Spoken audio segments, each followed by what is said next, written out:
I call to order the City Council business meeting of April 9th, 2024. City Clerk Clark, would you call the roll, please? Yes, Mayor. Councilmember Weir. Here. Councilmember Roop. Here. Councilmember Williams. Here. Councilmember Roche. Here. Councilmember Pinkerton. Here. Councilmember Hutchings. Here. And Mayor Shewmaker. Here. Please rise as you are able and join in the Pledge of Allegiance. I pledge allegiance to the flag of the United States of America and to the republic for which it stands, one nation, under God, indivisible, with liberty and justice for all.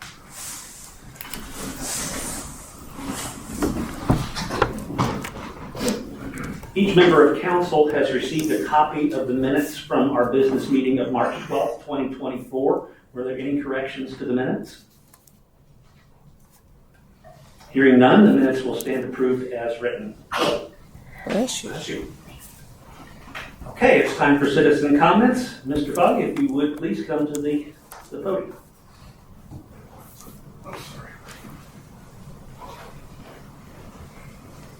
Yes, sir. My name is Stan Foggie. I live between Adjourn here in Simpsonville, 296.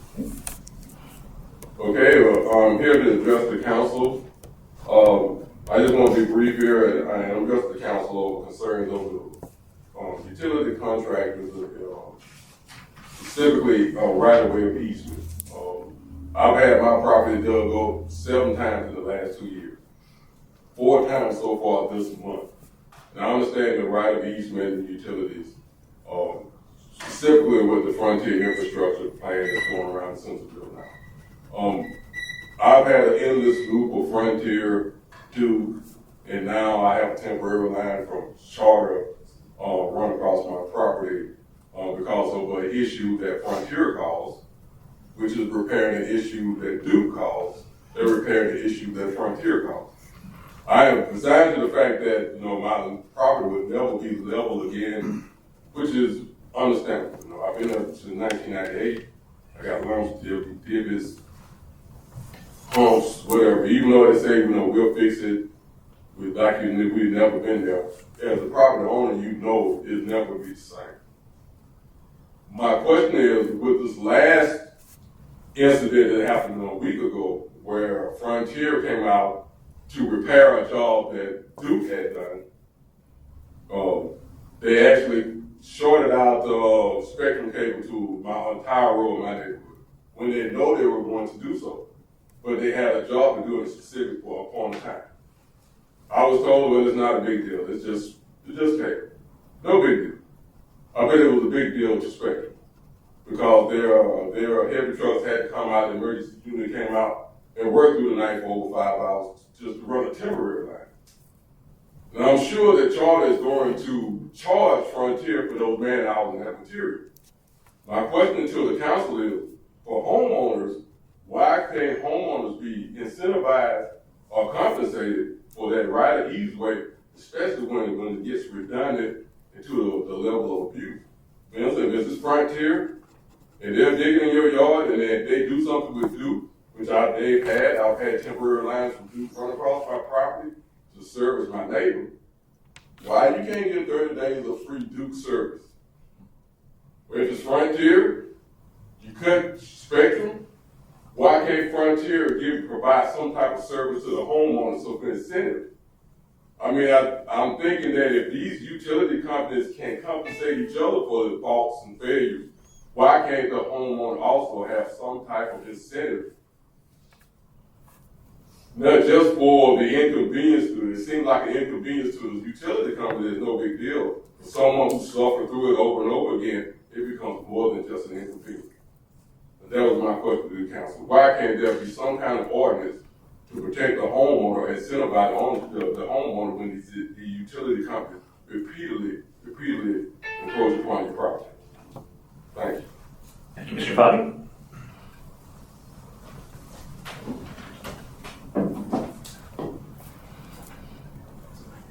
Moving on to our business items.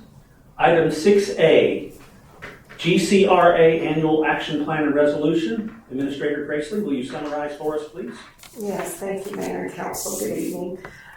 This is the only reading necessary for Resolution 2024-03. This will set the expenditure of both Community Development Block Grant and home funding for the year beginning July 1. Nothing has changed since Committee of the Whole. Thank you, Administrator Gracely. A motion is in order. Councilmember Hutchings. Mayor and Council, I make a motion to approve GCRA Annual Action Plan and Resolution 2024-03.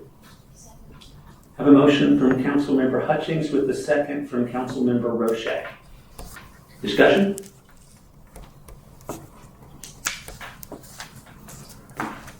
Hearing none. All those in favor of the motion signify by saying yes.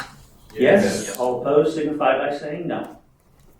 Motion carries by a vote of 7-0. Item 6B, first reading of Z-2024-02, proposed rezoning of property located at 504 Boyd Avenue. Mr. Derby, will you summarize, please? Yes, sir. Good evening, Council, Mayor. This is 504 Boyd Avenue. This is a request to go from its current zoning of business industrial to business general. Just a refresher, this was business general in 2017. After rezoned it to industrial for proposed use that never came about, so that would like to have rezoned back to business general. Nothing has changed since the Committee of the Whole meeting, and I can answer any questions that you might have. Thank you, Mr. Derby. The motion is in order. Councilmember Roche. Mayor, I move that council approve first reading of C 2024-02, proposed rezoning of property located at 504 Boyd. Second. A motion from Councilmember Roche with a second from Councilmember Root. Discussion? Councilmember Pinkerton?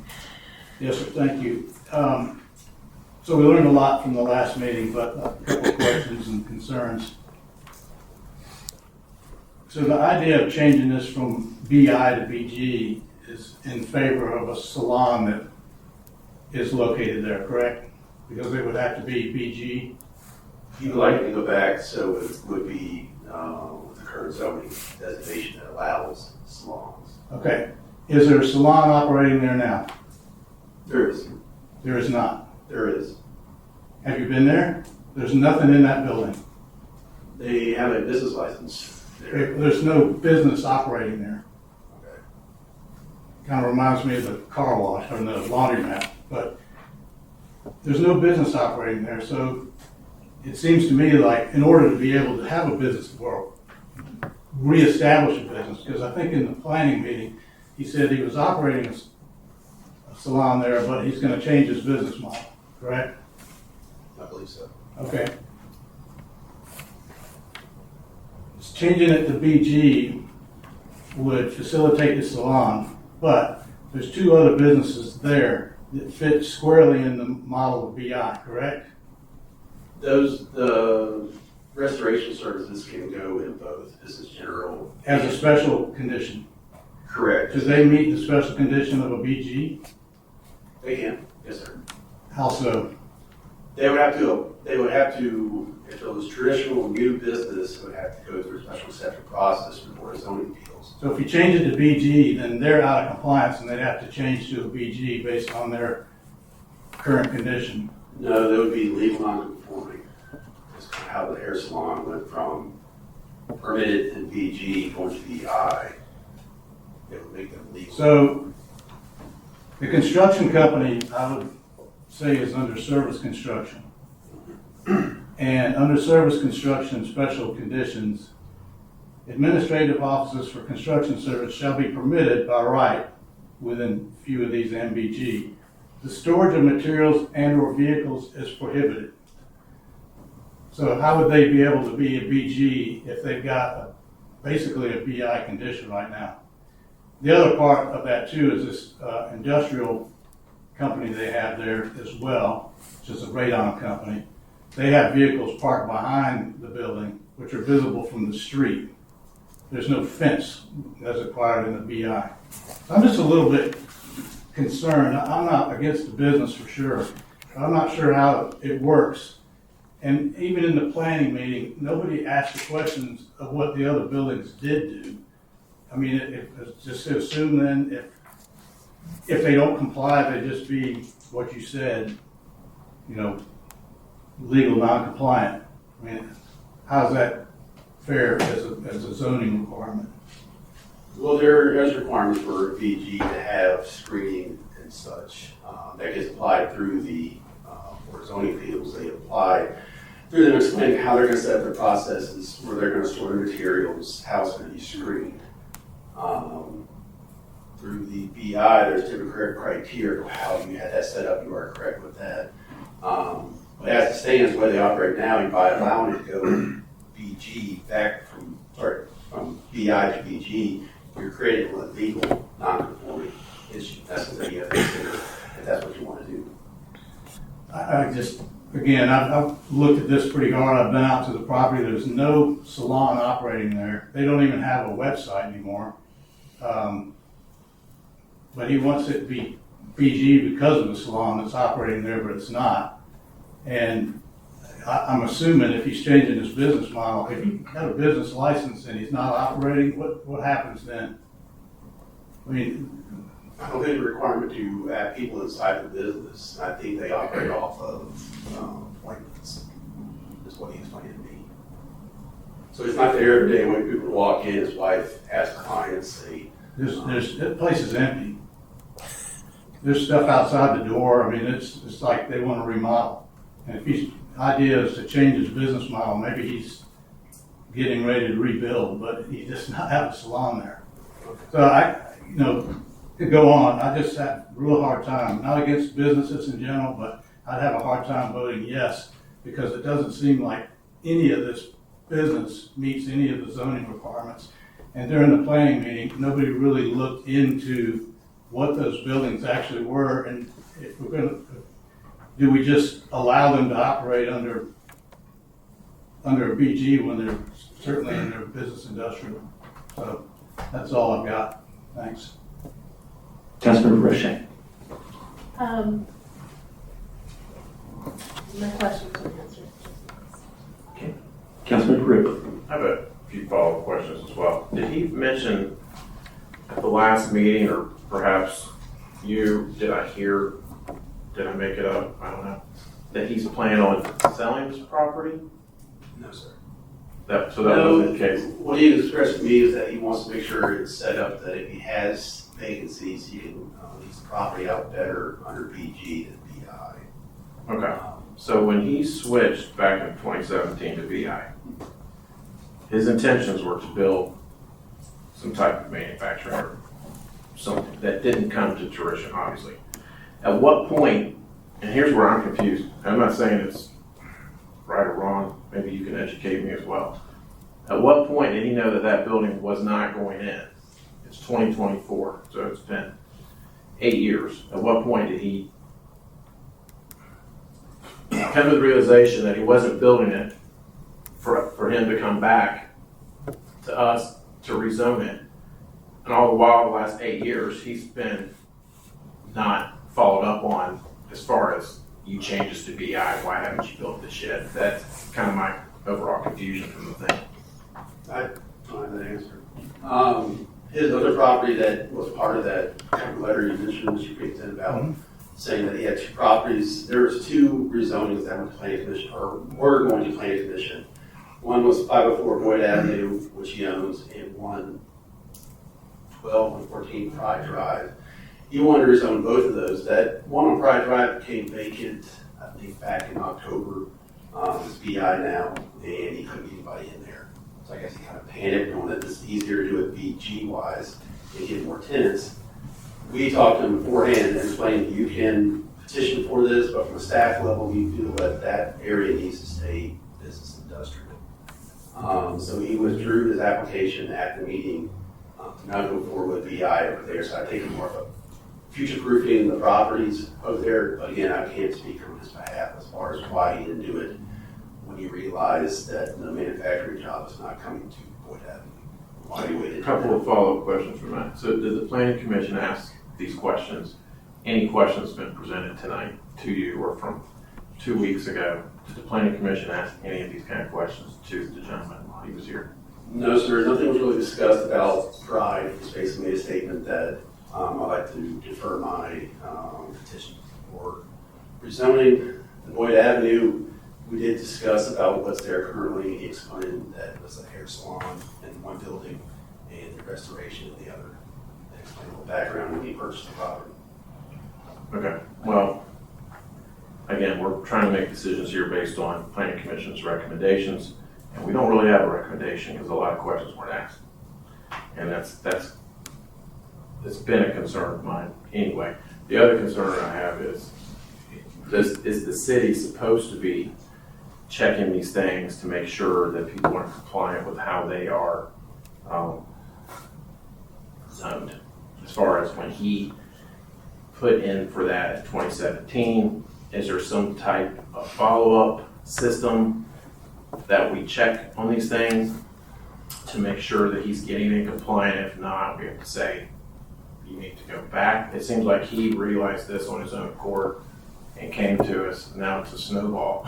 I think he meant to, but it has opened my eyes to a lot of things, that how we do things here in the city, and perhaps how many businesses right now are operating out of compliance from zoning issues. So that's, I don't know if you can answer that. Is there anything in place, or should we perhaps put things in place moving forward when people rezone? Especially for something like this, from a PG to a PI. No, there's nothing really in place that if someone wants to purchase a piece of property for future investment, they have, ambitions. They might explain that in a meeting of why they wanted to rezone. They don't have to. They're not held to that timeline of having to build that neighborhood or that building or that manufacturing. As far as compliance for zoning, that could be basically inspections, just driving through the area. Many times I've gone to a business that's opening up, they do a certificate of occupancy inspection. While I'm there, or I'm in the area and I notice something that typically is not allowed, I definitely, take that into consideration and investigate that a little further by notifying that owner that you're working outside what zoning allows, screening, amount of businesses, signs, things like that, and that's kind of how I kind of enforce the zoning as far as getting properties into conformity, excuse me.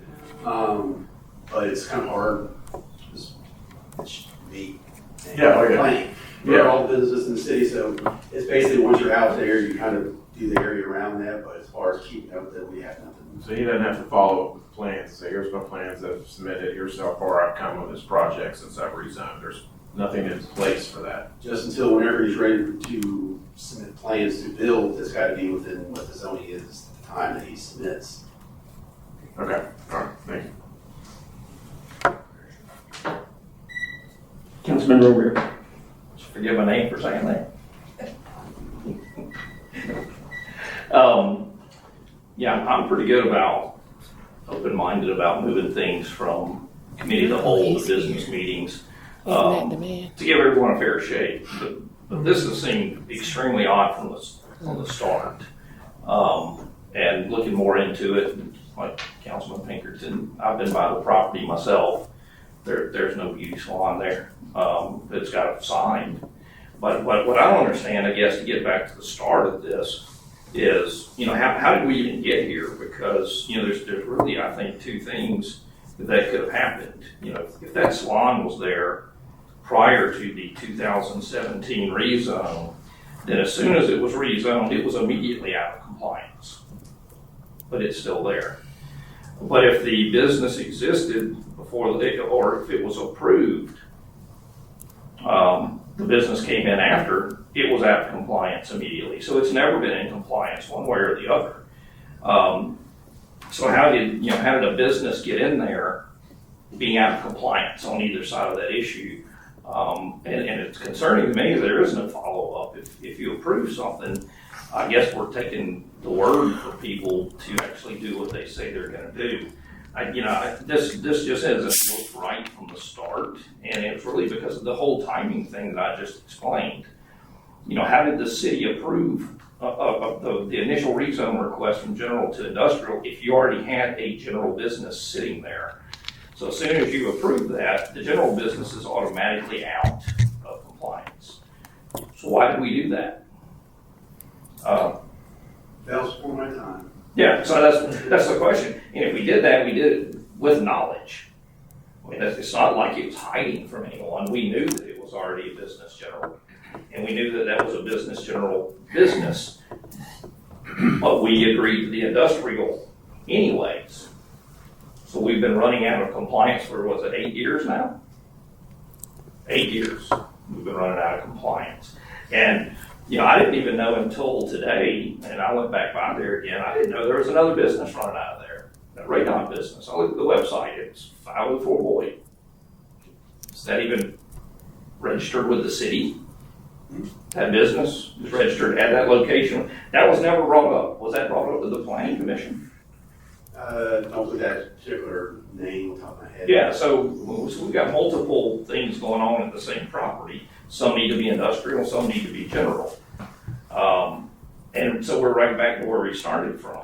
So it looks like to me, and I'm not trying to be accusatory by any stretch, but it looks like we're trying to use a defunct business to anchor a business general rezone. Just for a little clarification, the radon company is zoned as a construction service, not industrial service. This actual company was zoned on Northeast Main Street, around the 720 block, and they got a special exception for that location, the radon and the Greenville restoration. Radon, and the other one is Callahan Concrete. Concrete, sorry. They were both rezoned or got a special exception for BG as a construction service. We defined them as construction and manufacturing. And just for clarity purposes, it's not a radon that they're holding that type of chemical, things like that. Oh, I understand what it is. Just for testing purposes. Yeah, I get it. My brother does stuff like that, so I understand. I have the applicant here if you want to ask him direct questions about the timelines. That was before me when they got rezoned from 2017, if the use is already in there. Just for other clarification, there are a lot of businesses that are in the city.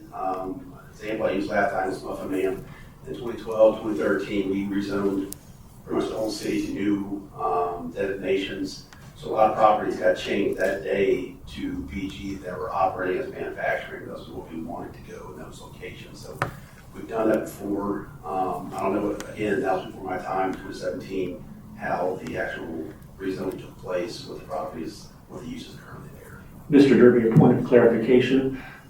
When that rezoning happened, then Muffin Man became legal non-conforming. Correct. Yes. I'm with Councilman Roop.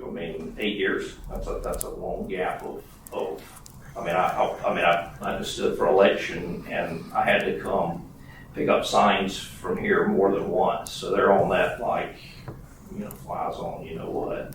But 8 years worth of having someone out of compliance, I don't understand. So I think we need to look at our processes a lot and how we get to situations like this. And the fact that there's really nothing coming out of the planning commission that helped me in any way, shape, or form tells you something else too. The 3-line blurb and your write-up. And we discussed this at the committee of the whole. There's just nothing to go on, so it leaves us to go out and do it. I don't mind doing it. But, there's just got to be a better way to arrive at these decisions than this. So we just need to look at our processes more. Thanks. Councilman Roche. While I agree with some of the comments that have been made about what's taken place, I feel like, something fell through the cracks here. Has it been a major issue? Absolutely not. I didn't even know this property was back there until this came before council. So I don't think anybody lost any sleep in the last 8 years over whether or not this was BG or BI. The facts as I see them is that this has been requested by the owner of the property. It seems that yourself is in favor of going ahead and correcting this at this time. It lines up with our comprehensive plan, correct? Okay, so that would bring that into compliance. And it would bring it into compliance for zoning. I noticed there's a school nearby. I think personally, I'd much rather have business general than industrial next to a school. And for all their failures, Planning Commission did approve it. For all those reasons, I think it's much better that we go ahead and make it right, bring it into compliance now so we don't have problems in the future for development or sale of this property. And so I can't see cutting off our nose to spite our faces. We should just go ahead and make this right, so I intend to vote yes.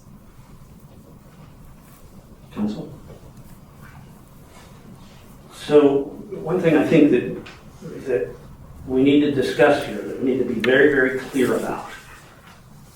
We are not approving a beauty shop. Neither is the Planning Commission. The example that I want to go back to that came before this council several years ago is a piece of property over on, I think it's industrial, I'm not sure where. But at the time it came from the council, came from the Planning Commission, came from the council, the man was wanting to do something with kayaks. He was going to do kayaks in the building. Nothing happened there. It got rezoned and nothing happened, and then it eventually became a gymnastics studio. So both of those businesses would have been within the zoning classification. All that the Planning Commission is doing is recommending a zoning classification and anything that would be allowed within that zoning classification. So it doesn't matter whether it's a beauty shop or a florist or whatever, something that would be in compliance with that particular zoning. So I think we need to always keep that in mind when we're talking about a rezoning. The only time that we get approval and somebody has to stick to the exact plan is when we're doing the innovative development. Every other thing is just a zoning which allows, it allows everything unless it's specifically not allowed. So the other thing that I think that needs to be very, very clear, which I think a lot of council members are having trouble understanding, is that legal non-conforming is legal. It's not out of compliance. It's legal, and it specifically happens most of the time because things are getting grandfathered in. The zoning changed underneath the feet of the business operator. Muffin Man was a good example of that. So we need to keep that in mind too, that there was nothing surreptitious or suspicious about this change from business general to business industrial, or anything suspicious about the request to change it back. And what the Planning Commission is considering is the zoning, not what is actually in place on that piece of property. That is up to our codes enforcement people and our business licensing people who, when somebody applies for a business license, the zoning gets checked to make sure that that is in compliance with the zoning on that piece of property. Am I correct, Mr. Drew? Yes, sir. That's correct. All right, thank you. Councilmember Pinker. Just to be clear though, again, I've already asked this question, but the two operating businesses that are actually operating now are legal under BI, and if you bring it into BG, it'll be legal non-conforming. But do they have to still go through the process of acquiring that BG, or is it just assumed that they're legal non-conforming? Because now you've introduced a situation. They're not required to go to a special exception now. They'd be allowed that to continue operating as is. They've always done it, just the designation changed from EI to BG. And there's no requirement for those two businesses to ask to be in BG. That's my question. I'm sorry. There's no requirement now that these two businesses be allowed to be in a BG, even though they don't meet the requirements. They don't even meet the BI requirements for some of these things right now. Okay. When you change the zoning, like we're doing tonight, or trying to do, like the other ones have, they're going to be allowed to operate as they currently are. The standards that you would have in a typical BG for construction services through special exception we would not allow them, require them to go back to a new process for that. They're basically, it's not the use we're trying to get in there, it's the zoning designation, which is PG. At what point would any of this be in violation, which is right at the beginning of the standards? Is there anybody ever brought under a violation for a zoning requirement if it's legal but non-conforming? If it's been passed through council through a zoning change, they're allowed to operate continuously, just like we have a lot of signage in the town that's not allowed to be reinstalled. As long as they stay within their parameters, what they originally permitted, they continue. That's what legal non-conforming is. So as long as they don't expand their site, change the way they operate, they continuously use it, no matter how the zoning has changed. It's not their fault. Okay, thank you. Council? So, just as an example, I believe it was last year that we revoked the business license of a business that was not legal non-conforming. They were operating a business that was not conforming with the zoning where they were.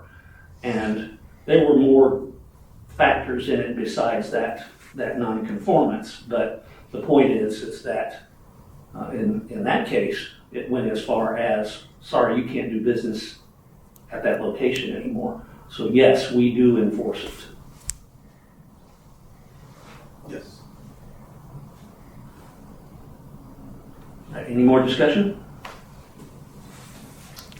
On the motion to approve on first reading of Z-2024-02, proposed rezoning of property located at 504 Boyd Avenue, all those in favor signify by saying aye. Aye. All opposed signify by saying no. No. City Clerk Clark, would you do a roll call vote, please? Councilmember O'Rear, No. Councilmember Root, Yes. Councilmember Williams, Yes. Councilmember Roche, Yes. Councilmember Pinkerton, No. Councilmember Hutchings, No. Mayor Shewmaker. Yes. Motion is approved by a vote of 4-3. With that concludes all of our business for this evening, and if there are no objections, we will stand adjourned.